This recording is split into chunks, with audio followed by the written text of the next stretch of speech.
Dear student, it is a triangle class 10 Prashnavali 6.3 is on progress, and now looks the next question of the 6.3. It is question number 5th. Looks you देखें पिछले part में question number 4 तक आपको कराए जा चुके थे। Question number 5 है त्रिभुज पी क्यू आर की भुजाओं पी आर और क्यू आर पर क्रमशः बिंदु एस और टी इस प्रकार हैं कि कोण पी बराबर आर टी एस। कोण पी बराबर आर टी एस का मतलब बीच में टी है तो टी से मेन मान रखिए। कोण पी बराबर आर टी एस है तो क्या दिखाना है, त्रिभुज आर पी क्यू समरूप त्रिभुज आर टी एस के। करेक्ट। अब फिगर बनाइए और देखिए यहाँ पर बोल रहा है कि पी आर और क्यू आर पर एस और टी है। ठीक, तो यहाँ पर ये दिखाना है कि आर पी क्यू समरूप होगा त्रिभुज आर टी एस। तो यहाँ पर आप देख पा रहे हैं कि ये त्रिभुज है पी क्यू आर, इस प्रकार का त्रिभुज है पी क्यू आर, और इसमें कोण P बराबर आर टी एस है। कोण P ऊपर देख रहे हैं ना, कोण P और ये आर टी एस का मतलब ये कोण, ये दोनों कोण आपस में बराबर हैं। आगे बता रहा है कि पी आर और क्यू आर पर क्रमशः एस और टी बिंदु हैं। एस और टी तो इसको मिला दीजिए। ठीक है, पी आर पर एस है और क्यू आर पर टी है, मिलाया गया है। ठीक, और यहाँ पर ये दोनों बराबर है। तो हम लोगों को ये दिखाना है कि आर पी क्यू चेक करिए, आर पी क्यू बड़ा वाला त्रिभुज समरूप होगा किस त्रिभुज के, छोटे वाले त्रिभुज आर टी एस के। आर टी एस तो समरूप की क्या शर्तें हैं, या तो कोण कोण कोण बराबर हो या भुजा कोण भुजा बराबर हो।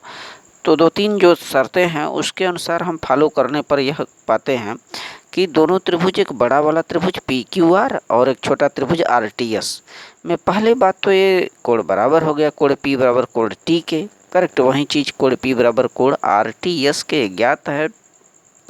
ठीक, और दूसरा ये त्रिभुज जो पी क्यू आर ये बोल रहे हैं हम, या आर पी क्यू बड़ा वाला त्रिभुज आर पी क्यू और छोटा वाला त्रिभुज आर टी एस देख रहे हैं आर टी एस, तो बड़े वाले त्रिभुज में भी आर है और छोटे वाले त्रिभुज में भी आर यहाँ पर आ रहा है। आर वाला जो कोण है आर, यह उभयनिष्ठ हो गया।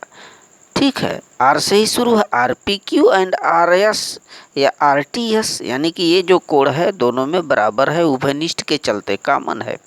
ठीक है, तो ये चीज़ बराबर हो गया। और एक चीज़ ये होता है कि यदि दो त्रिभुज हैं, दोनों त्रिभुजों में दो कोण बराबर हो गए तो तीसरा कोण भी बराबर हो जाते हैं। ठीक है, इस हिसाब से कौन कोण बराबर नहीं था, कोण क्यू और एस ये भी बराबर हो जाएगा। यह कंडीशन कब होता है, दो त्रिभुज के लिए।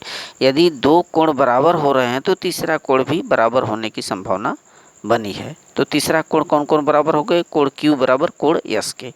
तो यहाँ पर जानते हैं कोण क्यू बराबर एस हो गया, कोण पी बराबर कोण टी हो गया, और कोण आर में आर स्वयं में बराबर है, आर बराबर आर।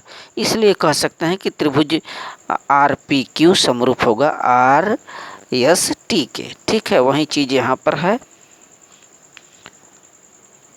जो शर्त है समरूपता का, एंगल एंगल एंगल कोण कोण कोण, इस शर्त से दोनों त्रिभुज क्या हो जाएंगे, सिमिलरिटी समरूप हो जाएंगे। नेक्स्ट क्वेश्चन, क्वेश्चन नंबर यहाँ पर 6, ये जो फिगर 6.37 में ये बना हुआ है 6.37 में ए बी सी त्रिभुज ए बी सी बड़ा वाला, इस आकृति में त्रिभुज ए बी ई चेक करें है कहाँ इसमें, A B E correct, A B E सर्वांगसम का दिया है, सर्वांगसम ए सी डी। ठीक है, ए सी डी यानी यहाँ पर भी दो त्रिभुज इसमें बन रहे हैं, ए बी ई और ए सी डी, ये सर्वांगसम हैं। तो क्या दिखाना है, त्रिभुज ए डी ई छोटा वाला त्रिभुज समरूप होगा बड़े वाले त्रिभुज ए बी सी के। ठीक है, समरूप कैसे होगा, जब यह समरूपता की जो शर्तें हैं उसको फॉलो करें। तो पहले यह देखिए कि ये जो दिया है ए बी ई और ए सी डी, ये सर्वांगसम है, तब तो इनकी भुजाएं, इनके कोण बराबर होने चाहिए। ठीक, यहाँ पर ये फिगर है। अब ये जो फिगर दे रखा है इसमें ए बी सर्वांगसम ACD के। करेक्ट। तो हम लोगों को ये प्रूफ करना है, दिखाना है कि ADE त्रिभुज ADE समरूप ABC होगा। ADE त्रिभुज किसके? ABE के, बड़े वाले त्रिभुज के। ये छोटा वाला त्रिभुज और ये पूरा बड़ा वाला त्रिभुज। ठीक है। तो इसमें ए जो कह रहा है ABE सर्वांगसम ACD के, इसके फिगर को यहाँ पर हमने बनाया है। देखिए ABE और ACD या ADC बोलें, ACD यदि समरूप है तो इनके संगत कोण बराबर हो गए। कोण A बराबर कोण A, ठीक, कोण E बराबर कोण D और कोण B बराबर कोण C। इसी चीज़ को यहाँ पर लिखा गया है। सर्वांगसम की यही चीज़ें होती है कि संगत कोण आपस में बराबर हो जाते हैं, सभी कोण बराबर, सभी भुजाएं भी बराबर हो जाती हैं सर्वांगसम की स्थिति में। आप क्लास 9th में पढ़े हैं। तो यदि ये संगत कोण बराबर हो, कोण E बराबर कोण D, A बराबर A, B बराबर C, तो इनके कोण भी, इनके कोणों के सामने की जो भुजाएं हैं वह भी आपस में बराबर होंगी। ठीक है, ये देखें। तो ऐसी कंडीशन में ये जो ऊपर का ये बड़ा वाला त्रिभुज ADE और ABC एक बार पुनः अलग अलग करके बनाइए। तो देखिए यहाँ पर ADE और ABC।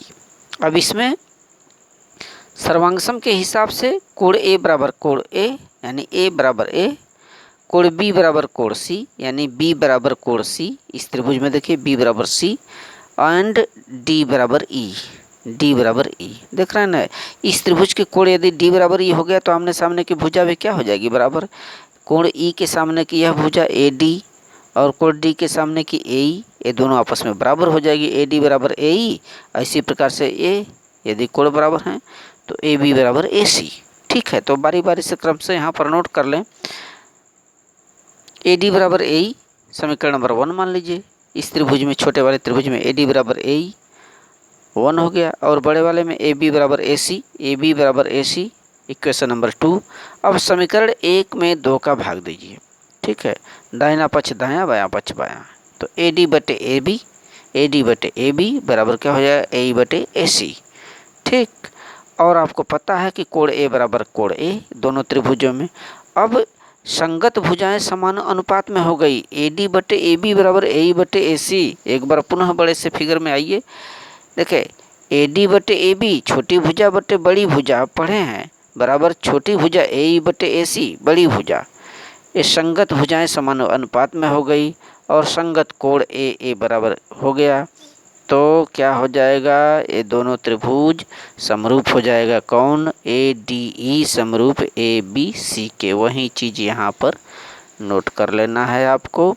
संगत कोण बराबर, संगत भुजाएं समान अनुपात में हैं, इसलिए दोनों त्रिभुज समरूप हो जाएंगे। So thank you student.